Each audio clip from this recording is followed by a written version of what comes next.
Assalamu alaikum warahmatullahi wabarakatuh. I am Ramjan Hussain, Arabic teacher of Siratul Mustaqim Islamic Academy, Jilturi, Faridpur. আমার স্নেহের ছাত্রছাত্রীরা, আশা করি তোমরা ভালো আছো।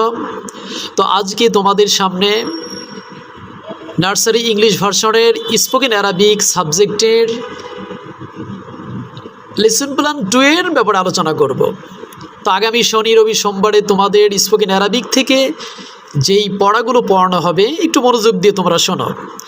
তো এখানে আগামী শনিবারে থেকে শুরু করে সোমবার পর্যন্ত আদ-দারসুল খামিস আল-আনআম 24 পেজের পঞ্চম পাঠের গবাদি পশু সংক্রান্ত বিষয়ে তোমাদের পড়ানো হবে ইনশাআল্লাহ। তো আগামী শনিবারে যেটা পড়ানো হবে সেটা হলো প্রথমত বাকারাতুন। এই বাকারাতুন শব্দের অর্থ হচ্ছে গাভী। তোমরা মুখস্থ করবে যে বাজর বা কবজর কা বাকার অজবর রা বাকারা তা দুই বেশতুন বাকারাতুন অর্থ গাভী।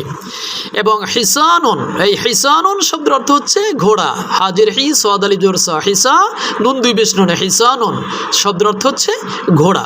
এবং রবিবারে যে পড়াটা পড়ানো হবে তা হলো দ্বিগুণ। এই দ্বিগুণ শব্দের অর্থ হচ্ছে মোরগ। দাল ইয়াজের দ্বি কাফ দুই বেশকুন দ্বিগুণ অর্থ মোরগ।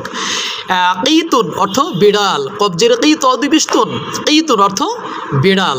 এবং সোমবার দিন যে পড়াটা পড়ানো হবে সেটা হলো তোমাদের গনামুন। গনামুন শব্দের অর্থ হচ্ছে ছাগল। গইন জবর গ নুন জবর না গনামুন মিম দুই বেশমুন গনামুন অর্থ ছাগল। এবং কালবুন অর্থ কুকুর। কাফলাম জবর কাল বা দুই বেশমুন কালবুন অর্থ কুকুর। তোমরা আজকে যেই পড়াগুলো তোমাদের সামনে সপ্তাহের যে পড়াটা আলোচনা হলো তোমরা সকলেই খুব সুন্দর করে এই পড়াগুলো পড়বে।